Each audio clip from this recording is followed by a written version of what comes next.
The video you're watching was recorded earlier this year at an elephant safari in India, and the 62-year-old man you're looking at is about to experience something no person should ever have to go through. I'll tell you everything, but as usual, let's get into the backstory first. On June 20th, 2024, at around 6 p.m., a 62-year-old Indian man, who I'll refer to as MB out of respect, was working his job as a mahout, which in Southeast Asia just means someone who works with, rides, and tends to elephants. Unfortunately for MB, the safari center he was working at was actually an illegal operation, as of the 35 elephants at these centers, only 4 of them were registered with the Animal Welfare Board of India. So, suffice to say, he didn't have the level of safety that he should have been guaranteed at a workplace of this sort.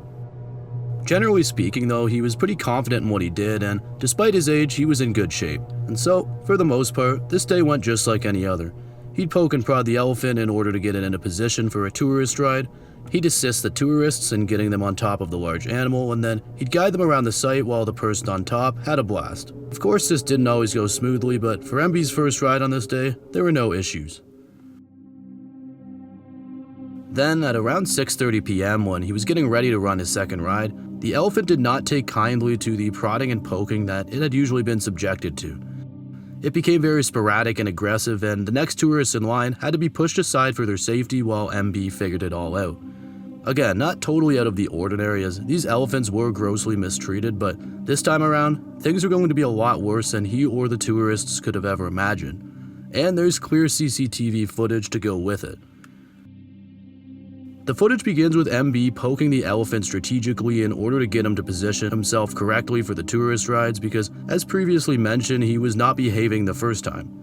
You can see MB poke his belly a few times and then later the elephant's front left leg while the elephant clearly is not enjoying it. This goes on for a bit when suddenly the elephant completely loses its cool and lunges at MB. It pushes him onto the ground in front of him with its front right leg before using it to step on top of him.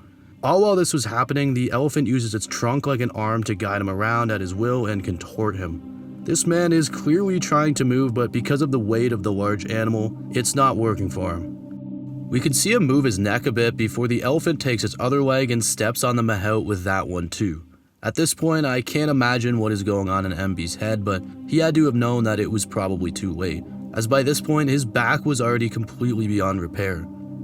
He continues to be twisted and contorted in completely unnatural ways while the elephant crushes with both front legs and his trunk. The video continues in the same way a bit longer, with the elephant trampling and jolting the mahout, and it eventually becomes obvious that MB is no longer coherent. Other employees finally see what is going on and run over to help MB, but by this point it was too late. The elephant lets go and walks away while others run to request medical help. MB is still twitching a bit, but obviously he would not make it in the end. In the aftermath, an investigation was launched, and this is where they found out that only 4 out of 35 elephants were registered, and they saw all the poor working conditions. The operations were ordered to stop in all of these illegal facilities, and life went on. I also learned that MB was the 6th local in that region to be taken out by an elephant in the 7 months preceding. Officials pushed for the Forest Department to begin ramping up inspections and ordered higher safety standards, which hopefully will come.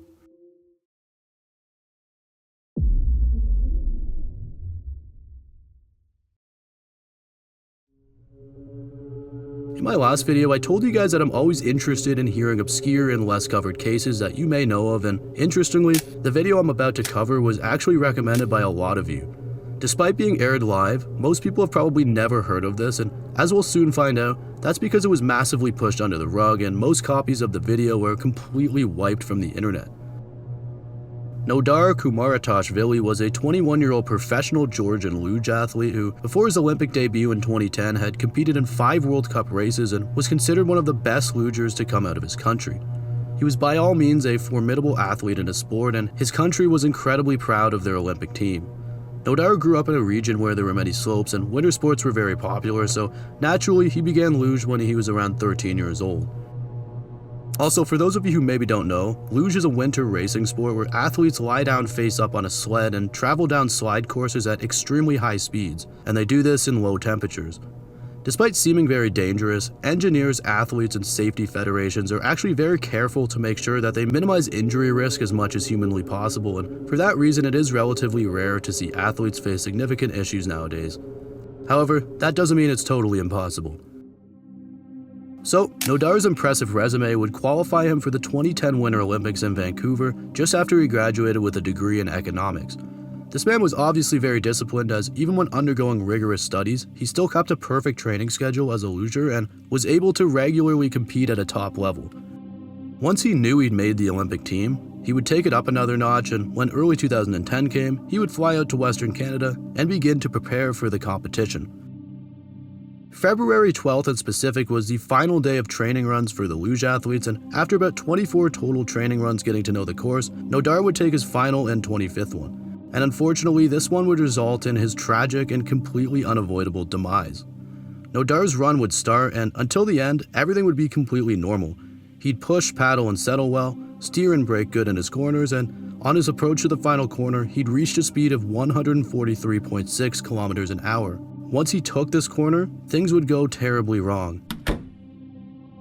Nodar launched off the side of the track and immediately struck a poorly positioned steel pole at full speed. Needless to say, Nodar did not make it. Not only was this all caught on camera, but it was all aired live as well. In fact, a few people in my comments and many others online discussed seeing it themselves, and they recall being both confused and disturbed. Because this is heavily copyrighted and disturbing footage, I can't show you it entirely, but I can play the sound of the impact, and trust me when I say it is unnerving. Many people say this sound has stuck with them, and it doesn't surprise me at all.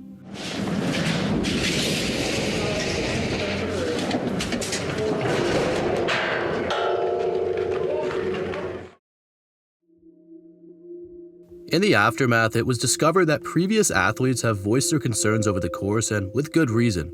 In late 2004, the firm that created the course calculated the max possible speed for men's luge to be 136.3 kilometers an hour or 84.7 miles per hour. The problem is, Nodar had gone much faster than that, meaning there must have been some sort of error in this calculation process. Additionally, the year before, someone else had gone even faster than Nodar had, 153.9 kilometers an hour, and wrote a letter to the firm, IBG, saying, "The designer's calculations were incorrect and the high speed makes me worry." He also said that overstepping this limit would be an absolutely unreasonable demand for the athletes, and as it turns out, his prediction would sadly be correct. After the incident, the Georgian team was devastated and the country mourned together. The team debated forfeiting the event altogether, but ultimately decided that it was best to push forward and perform in his honor, as with his discipline, that's exactly what Nodar would have wanted. When the game started, the athletes started from lower down on the track to prevent hitting such speeds again. From what I read, the FIL seemed to have pinned it on driver error rather than being an engineering issue. They were quoted as saying that the accident was not caused by an unsafe track. Make of that what you will.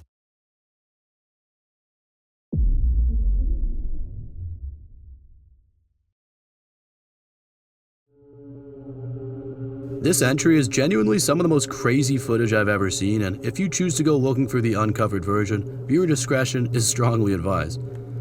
On the Friday night of June 24th, 2024, many people in the Mexican city of San Luis were waiting for musician Kevin AMF, also known as Kevin Moreno, to perform a concert at a nearby venue. People flocked to the venue, Rich nightclub, to pregame and party beforehand while waiting for him to get there. This venue was 3 stories up in a shopping mall/office building. Despite having a maximum capacity of just 200, the Rich nightclub organizers allowed more than 1,500 people to attend, most of which were teenagers and young adults. All of these people arrived at the 3rd floor venue by either stairs or elevator. While waiting for Kevin AMF to perform, a large group of people flocked to one of the balconies and started partying and filming, which only made more people want to come over and join. This crowd size continued to snowball until the balcony was super packed, and if it weren't for the obvious risks here, it honestly looked like they were having a really good time. Unfortunately though, the terrace was obviously not designed to support this many people, let alone have them jump up and down and lead onto the protective glass and railings. After experiencing enough stress, one of the protective glass railings on the edge of the balcony began to loosen and eventually failed. This caused about 20 people to fall a total of 40 feet to the city ground below, all of them landing on the glass and on top of one another. This video is absolutely surreal to watch, mainly because there's just so many people, but because immediately upon landing, a couple people would just stand right up and walk away. Obviously, these people were fortunate enough to have their landing cushioned by others. In total, 15 people were injured, many severely, and 2 people unfortunately did not make it through the incident. Watching this back though, you would have thought that almost all of them didn't make it. There was very little movement and the fall looked to be at high speed. In addition to the CCTV footage, there's also other angles showing the perspective of those on the balcony and another from the ground. Many of those who got up suffered nervous breakdowns as the scene was grim and they were only out to have a good time. Security, civil protection, police, and the civil guard would all respond very quickly and help people who needed treatment, as well as block off the area to prevent further injury and glass exposure. Many of the concert goers were also quick to run down and help the injured, which is nice to hear. In the aftermath, necessary city and state investigations would be launched, and although Kevin Moreno had not yet arrived for his appearance at the venue, he posted on Instagram showing his sorrows and willingness to support the victims and their family. If you were to ask me, this was obviously due to the venue hosting 7.5 times the maximum allowed number of people, and the balcony most likely would have been fine if it wasn't exposed to so much force. I really hope the individuals and families that were involved have found some sort of peace in the months since. These were very young people.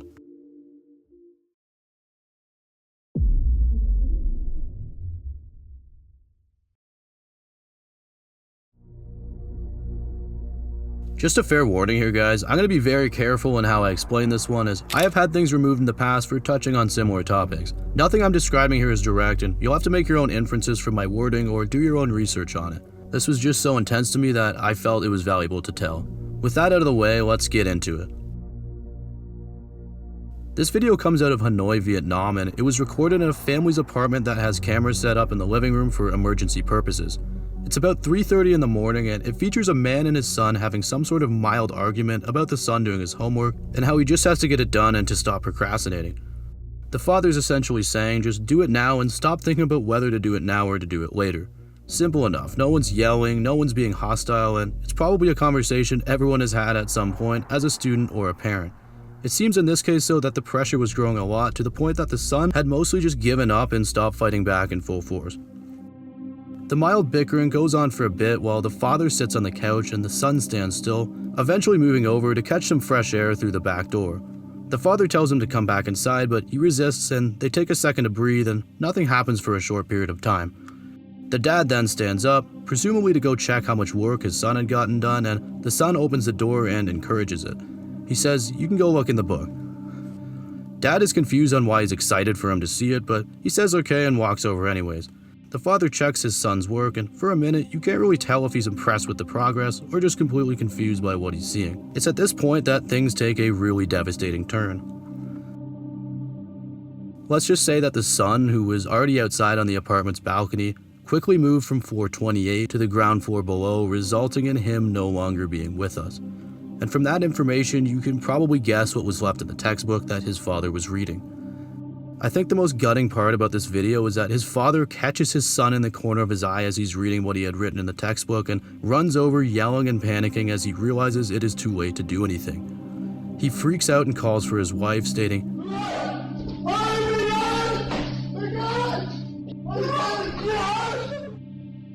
in one of the most devastating cries I've ever heard.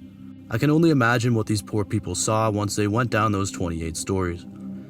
Many people have come up with theories as to what caused this, but the answers were all right there in the textbook and they eventually came to light, so you can go find those if you want answers.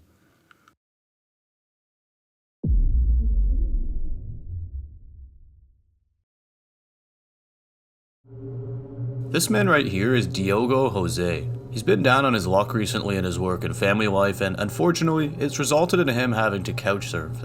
No matter how bad his circumstances would be though, there's absolutely no excuse for the depraved and unforgivable things he's about to do. In March of 1997 in Sao Paulo, Brazil, a man named Diogo Jose was wandering around the city with hopes of finding a bed or a couch to sleep on. See, Diogo had been down on his luck for a variety of reasons, and it eventually landed on him becoming homeless, so it becomes sort of a routine for him to find someone to stay with, and when that person was tired of him, he'd have to go find someone else. Right now, he was in the time period where he was back outside and actively looking for someone else to stay with. He could stay outside if he absolutely wanted to, but due to the safety risks and the sometimes horrible weather, it just wasn't worth it. So, he was determined to find someone, and eventually, it actually worked. While looking around, he noticed a man who had been nice to him in the past and figured it was worth a shot to strike up a conversation. The man, Claudio Paulino, was a married man with 3 young daughters, and he always sort of took pity on Diogo as they've spoken briefly before and he knew a bit about his story. Claudio, being the man he is, checked in with Diogo and through conversation found out that he was on the street once again. He wanted to offer to help, but he knew his family may not totally agree. Either way, he thought about it for a bit, bit his tongue, and told him to come back for at least one night so he had a couch to sleep on and a roof over his head. He figured if his wife was unhappy, he could at least just say it was one night. Things went well though, and his wife actually ended up enjoying Diogo's company a little bit. He was good with the girls and he was helping out a bit so she could let her guard down. And then when the morning came and Diogo was still acting okay, they said screw it and let him know he could stick around for longer if he needed it. Well, he took them up on it, and eventually it ended up being around a 2-month stay. And it could have been longer, but something really bad happened and it turned things around completely. At some point a couple months into the trip, particularly on May 23rd of 1997, Diogo would have some sort of mental lapse and end up becoming a violent and dangerous threat to the entire family, most notably the 3 young daughters. Although things seemed to be going super well, he would experience a random episode and things took a turn for the absolute worst. Claiming that the daughters knew too much about him, he would grab a kitchen knife, steal 2-year-old Cynthia Natalia Paulino to where the other girls followed him and their father called the police. The criminal was found with the daughter in his arms on a highway about a mile away, and after 4 hours of negotiation, 2 of the daughters were freed. The 2-year-old was still in his arms though, and here's when the camera started to roll. He would hold the child in front of police and taunt them. He shouted, "See here? She's a child. If you miss your shot, bye-bye." The police are surrounding him and walking past him, and he kept telling them to shoot him. Well, one 23-year-old officer was right beside him in point-blank range and took him up on his offer, finding the right pocket of time and shooting him faster than I've ever seen, far before he had time to stab her. He fired one into him, knocking him to the ground where he landed directly on top of the 2-year-old. The officers swooped in, and thankfully, although shaken up, she was totally fine and made a full recovery. The perpetrator, Diogo, died 9 hours later in the hospital. It's beautiful to see that the little girl is okay, as this could have gone totally different. The police and everyone in the town believed the officer did the right thing at the time, and because of that, a young girl's life was saved and a family was protected. All things considered, this went a lot better than I would have expected.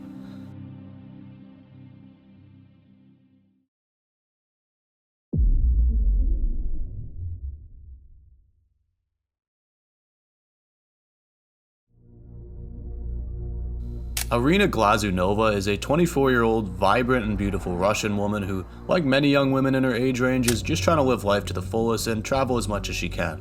Because she'd recently finished college, she had a pocket of time before she started her career, and after moving some things around, her and her friend decided to finally start making some travel plans. Eventually, they would decide on going to Georgia as they've been there before, and it wasn't too far from them in the event that they needed to get back home. So they'd book their flights and be on their way. The trip would go completely okay for the most part, but they were honestly a little bored. So on the night of September 27, 2024, just less than a month ago as of the posting of this video, they decided to go out and enjoy the nightlife a bit, get some food, maybe some drinks, and enjoy themselves while the trip lasted. The 2 Moscow natives would start to wander around town, singing and recording videos for social media in the Georgian streets, and they'd absolutely have a blast. At one point though, in the most unexpected way ever, this would all end. They began recording a new video, and it shows Irina's friend, whose name we don't know, filming her while she sings and jokes around. This goes on for a bit, and then at one point the phone is passed to Irina so she can focus on her friend's part, and while recording, Irina falls into a massive hole below out of nowhere, one either of them absolutely did not see coming. Friends both scream in panic as this happens before she hits the floor below and silence ensues. Originally, this is where the video ended, but we actually have a longer version now where people nearby rushed to help her and shut the video off. Some theorized it was a manhole she fell into or some sort of construction project, but it was actually just a set of stairs that go down to a lower level. The surrounding edges were not blockaded, so she stepped off and plummeted down below. There were also some additional CCTV pictures as well, but we now know these are fake as the date's incorrect and it's a totally different city. Now the question you're probably wondering is, did she survive? Well, unfortunately she didn't. She suffered a skull fracture and later passed away in the hospital. It's a horribly tragic way for a young girl to go, and to make things weirder, the last line she sung translates to "the one last time." It goes to show that you always have to be aware of your surroundings, especially in a foreign country. This is probably the last thing they ever expected to happen when they woke up that day.